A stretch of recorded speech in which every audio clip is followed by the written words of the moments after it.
నా పేరు సుల్వ జనార్దన్, మంచిర్యాల డిస్టిక్ జన్నారం మండల్ మాది కొనకలు. కాంగ్రెస్ ప్రభుత్వం ఎలక్షన్కు ముందు ఎకరాకు 7,500 రూపాయలు సాయం హామీ ఇవ్వడం జరిగింది రైతు భరోసా కింద. కానీ కాంగ్రెస్ గవర్నమెంట్ ఇప్పటి వరకు రైతులకు రైతు భరోసా ఇవ్వలేదు. రైతులం చాలా ఇబ్బంది పడుతున్నాం.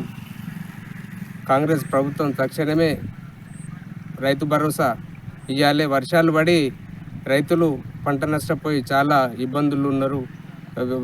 అప్పులు తీసుకొచ్చి పెట్టుబడి పెట్టడం జరిగింది. చాలా ఇబ్బందుల్లో ఉన్నాం. ప్రభుత్వం తక్షణమే స్పందించి రైతు భరోసా రైతులకు వెంటనే ఇవ్వాలని మేము కోరుకుంటున్నాం. ఇప్పుడుపల్లె మండలం రేగొండ, జిల్లా జయశంకర్, జిల్లా భూపాలపల్లి. కాంగ్రెస్ ప్రభుత్వం వస్తే రైతులకు మేలు జరుగుతుందని చెప్పనుకుంటే కీడే జరుగుతున్నది. ఇప్పుడు రైతు బంధు ఇస్తానని చెప్పని రైతు బంధు కూడా ఇంతవరకు వేయలేదు. ఇంతవరకు వేసేది ఇప్పుడు మళ్ళా రెండో కిస్తీ వచ్చే పరిస్థితి ఉన్నది. అది కూడా లేదు. ఆ 15,000 ఇస్తానని చెప్పిండు.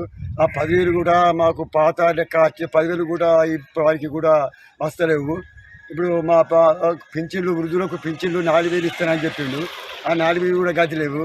ఇప్పుడు రుణమాఫీ 2 లక్షల కాడికి చేస్తానని చెప్పిండు.